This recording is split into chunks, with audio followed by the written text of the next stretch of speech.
La idea de que la Tierra puede estar en movimiento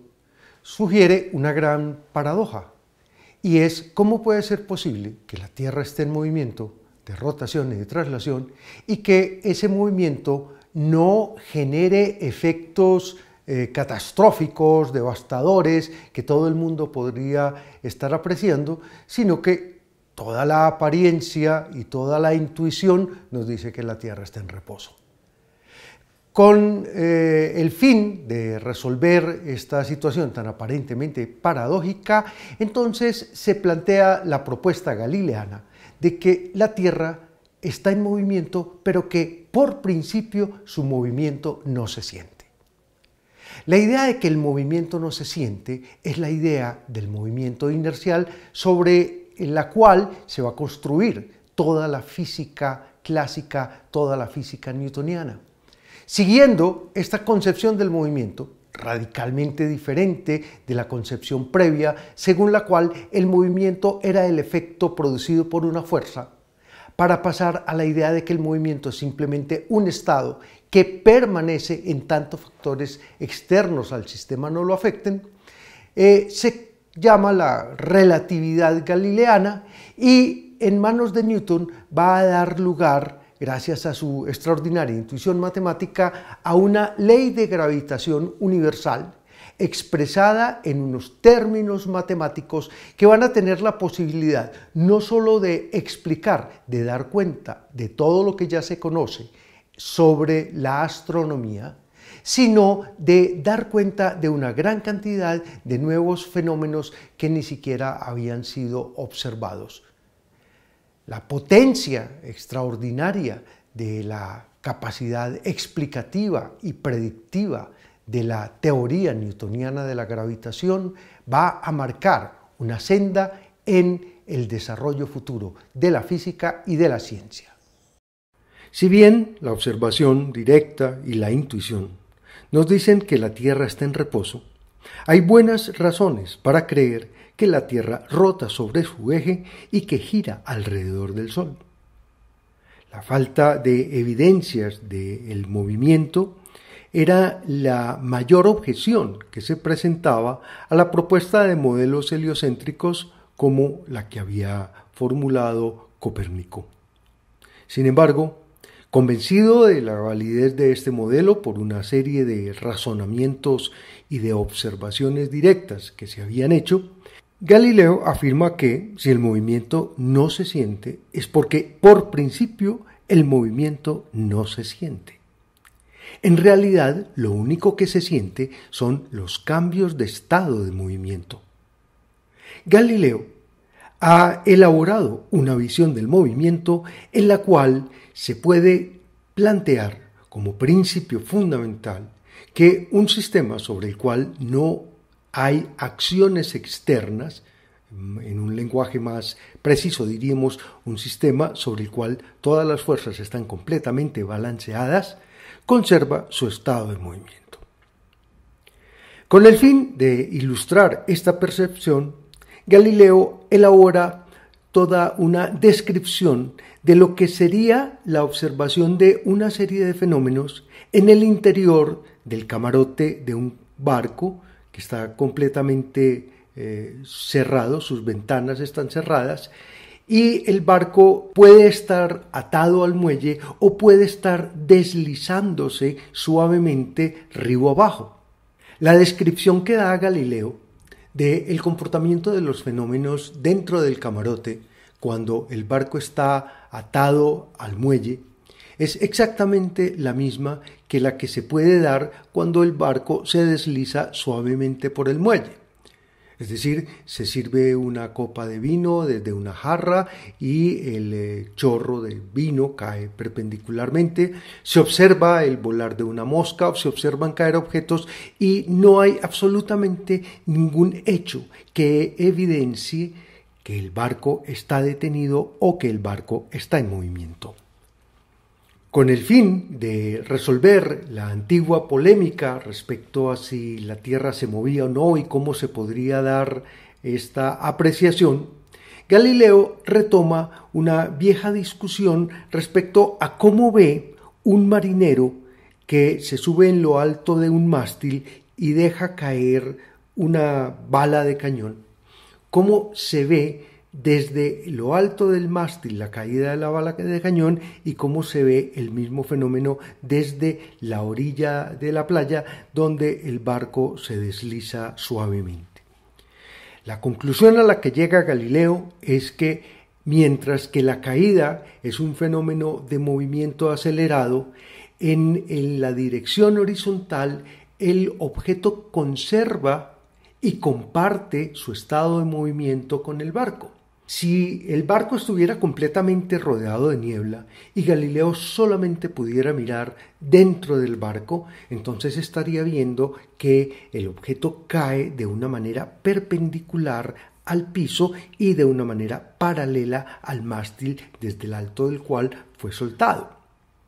Por el contrario, una persona observando desde la orilla verá que a medida que el objeto va cayendo, también se va desplazando en la misma dirección del barco y la combinación de este movimiento, nos muestra Galileo en una elegante prueba matemática, es sencillamente un movimiento parabólico. Tratando de dilucidar precisamente el misterio del movimiento planetario, Newton comparó el movimiento de caída de una manzana con el movimiento de la luna y concluyó que obedecen exactamente a la misma causa, que no es otra que la ley de gravitación universal. Con este fin, Newton diseña un experimento mental en el cual se lanzan horizontalmente proyectiles desde lo alto de una montaña muy alta.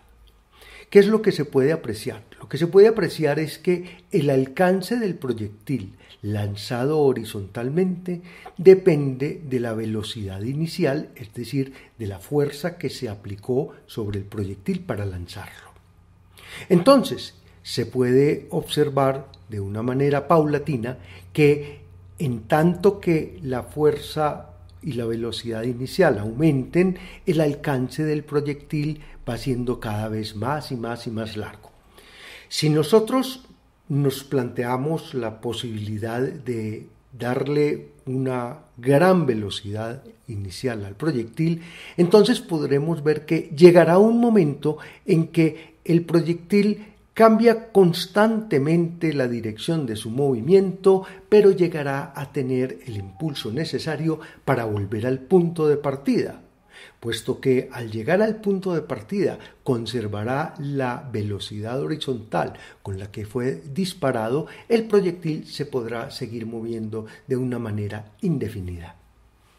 De esta manera, por ejemplo, puede plantear Newton que el movimiento de los satélites no es más que un movimiento horizontal permanentemente desviado de su trayectoria por la fuerza de atracción gravitacional.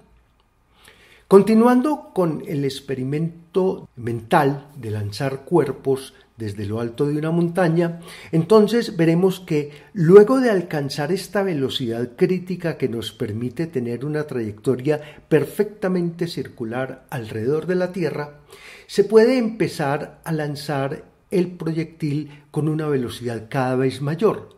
Ahora la trayectoria ya no va a ser una trayectoria circular, sino que va a ser una trayectoria elíptica. ¿Hasta qué punto puede llegar a ser esta trayectoria elíptica? Bueno, llegará un momento en que la velocidad será tal que ya la trayectoria no va a ser una trayectoria cerrada, sino que el cuerpo inicialmente lanzado se alejará indefinidamente de la Tierra. Literalmente podemos decir, el cuerpo va a escapar de la Tierra. Va a escapar de la Tierra en aquel momento en que se le comunique la velocidad necesaria que llamaremos una velocidad de escape. Si se le da al cuerpo una velocidad inicial mayor que la velocidad de escape, entonces ahora va a describir otra serie de trayectorias. Cuando el cuerpo adquiere la velocidad de escape, se puede demostrar que la trayectoria de su movimiento es de nuevo una trayectoria parabólica. encima de la velocidad de escape, el cuerpo va a describir otro tipo de trayectorias que serán hiperbólicas. Para poner en términos muy objetivos y precisos, todas sus consideraciones sobre el movimiento de los cuerpos bajo la acción de fuerzas centrales, como es el caso de la fuerza de gravedad, Newton expresó sus famosas 3 leyes de movimiento.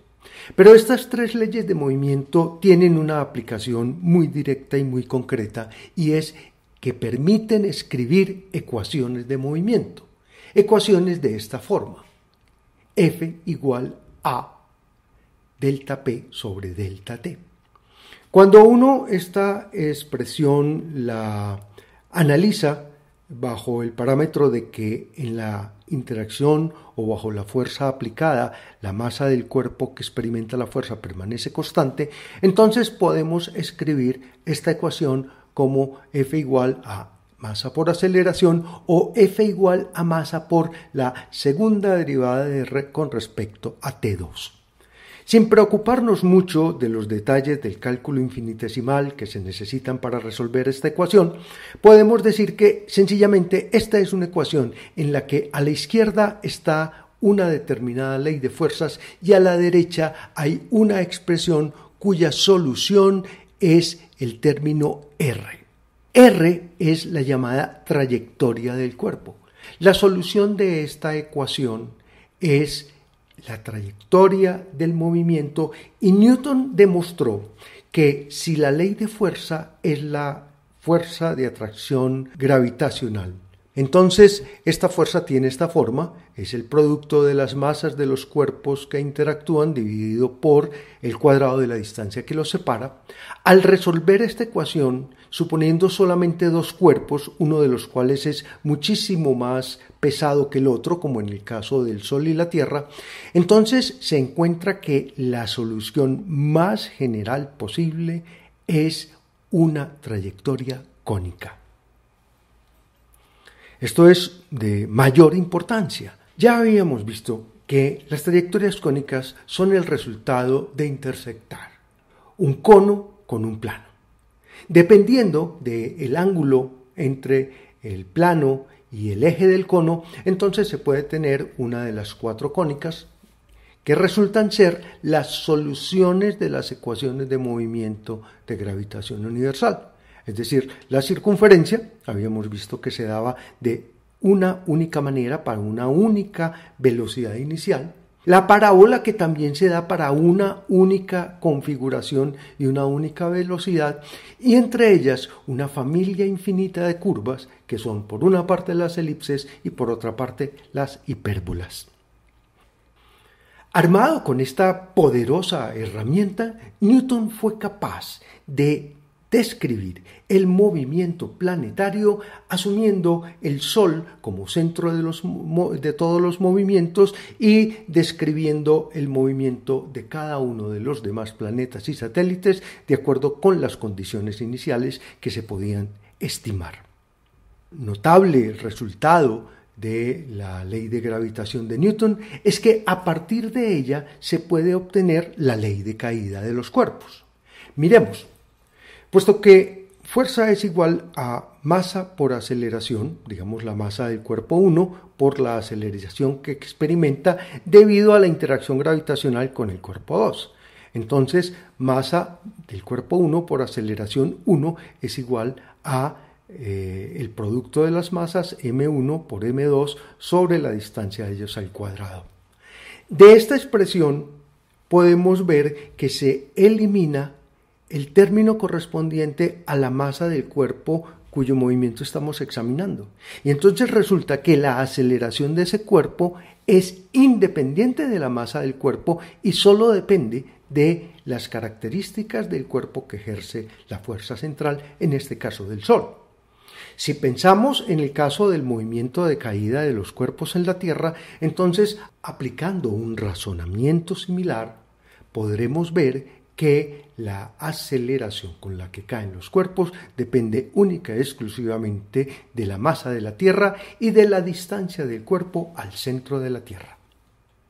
Otros fenómenos de características puramente gravitacionales, como por ejemplo el fenómeno de las mareas, es un fenómeno que se puede explicar en términos gravitacionales hasta donde ello sea posible, porque en realidad el fenómeno de las mareas es un fenómeno bastante complejo. Sin embargo, se puede apreciar la participación que tiene la fuerza gravitacional de la Luna y el Sol sobre las grandes masas de agua para producir las mareas en la Tierra.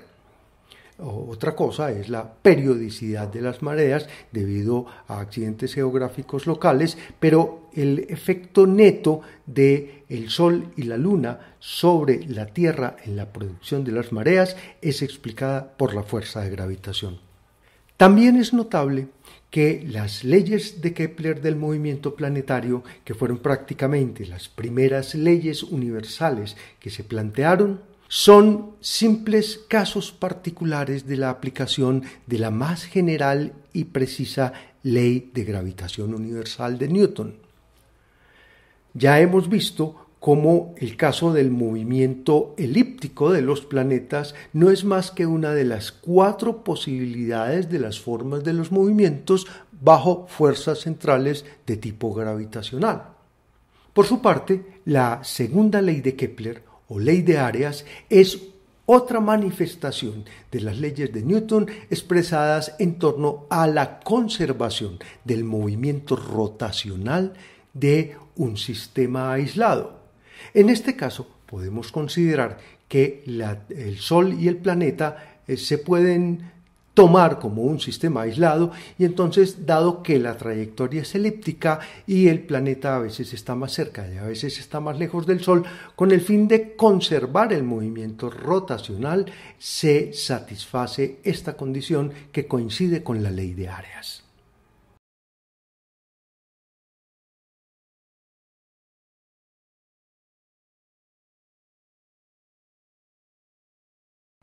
Por último, la famosa ley armónica se demuestra que es simplemente un caso particular de la periodicidad del movimiento cerrado bajo una fuerza central cuando uno de los cuerpos es mucho más masivo que el otro, como sucede en prácticamente todos los casos del movimiento astronómico.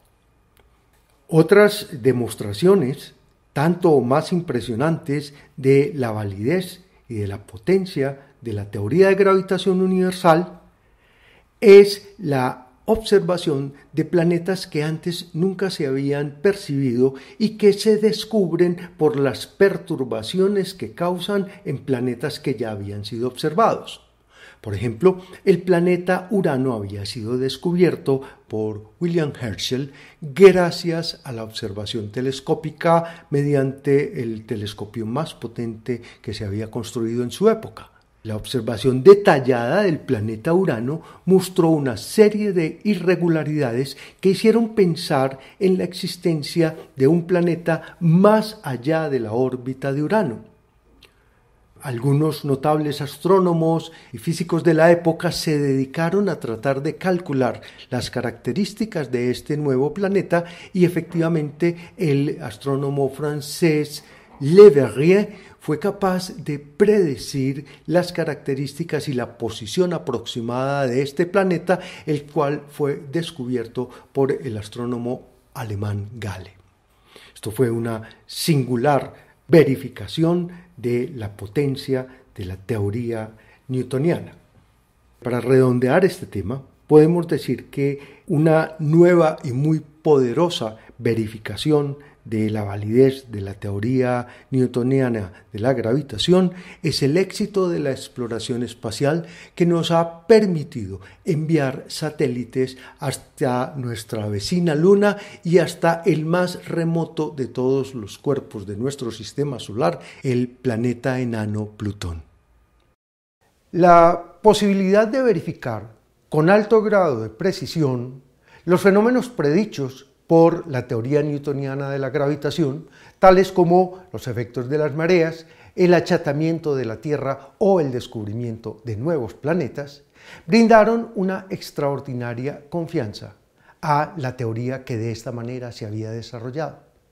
Como habíamos dicho al principio, esta eficacia, esta potencia de la teoría matemática de la física marca una senda que la física va a seguir ya no solamente en lo referente a la astronomía y a la gravitación, sino en muchas otras sendas, en muchas otras áreas del conocimiento, en muchas otras áreas de interés que se van a ir integrando al cuerpo fundamental de la física y de las que nos ocuparemos en clases posteriores.